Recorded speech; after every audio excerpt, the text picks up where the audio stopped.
Snack has played a huge part in my training camp. The protein, the ZMA, everything, the pre-workout, it's played such a major part in my training camp, keeping me healthy, keeping me recovered, keeping me feeling good, strong, and ready for my next workout.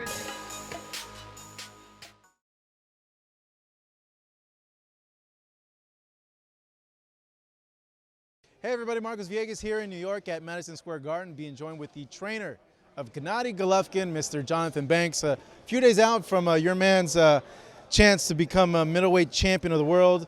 How has Gennady been this week mentally coming into this opportunity to be middleweight champion again? This is a place he's been before, and he's happy to be here again. I mean, he's calm, cool, collective. So it's not gonna. It's almost like, you know, a reoccurrence for him because he's been here before. So we got no issues, nothing to worry about. It's just he need to go out there and do what he does best.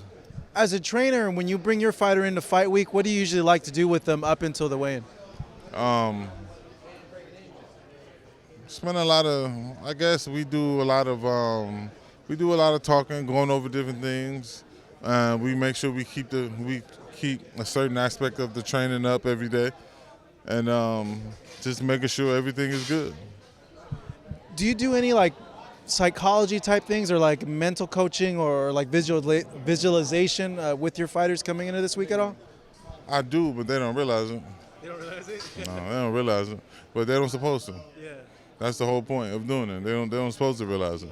It's supposed to be like basic conversation.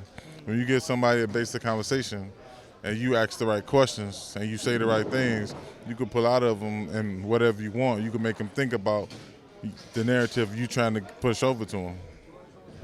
How is it that you're able to work that in? Like, what's that process like? Just all basic conversation. Yeah, it's just basic fundamentals of boxing. That's all it is. Once you got somebody's attention, you could guide them any way you want to. So while you're conversating with them, you're kind of going over the plan, or like, hey, remember to do this, or. Right. It's not in that manner, but it's a very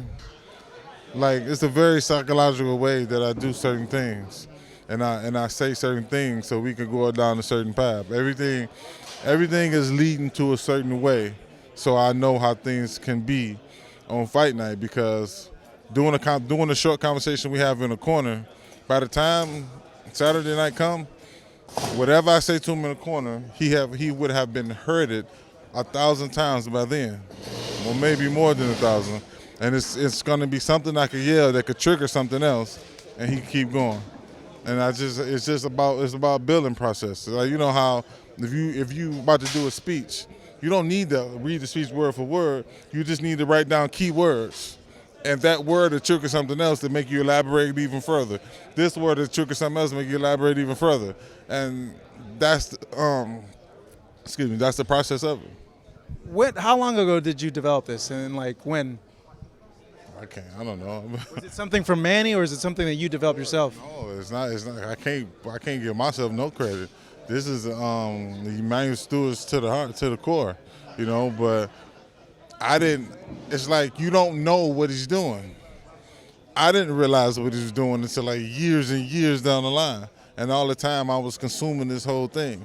And it's just, overall, what's the benefit? When you see this fight, you think two things. One, it can be very competitive if Derevyanchenko chooses to move around and box. Or two, it cannot be not so competitive, we think, because if he's in the inside with Golovkin, he can't get hit by Golovkin's power, and nobody wants to do that. Anybody gets flushed by Golovkin's power, they're going to get put on the floor. What do you think will happen? Do you think we'll see a Derevyanchenko that it's going to move around a lot, or do you think, based on what they're saying, that we're going to see him mix it in there on the inside? I mean, listen, he may have a desire to move around, but how many fights he had? 17?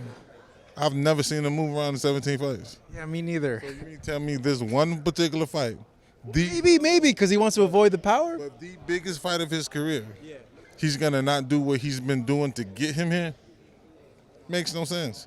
He fought for the world title when he fought Danny Jacobs. He fought the same way he previously fought. That's what got him there.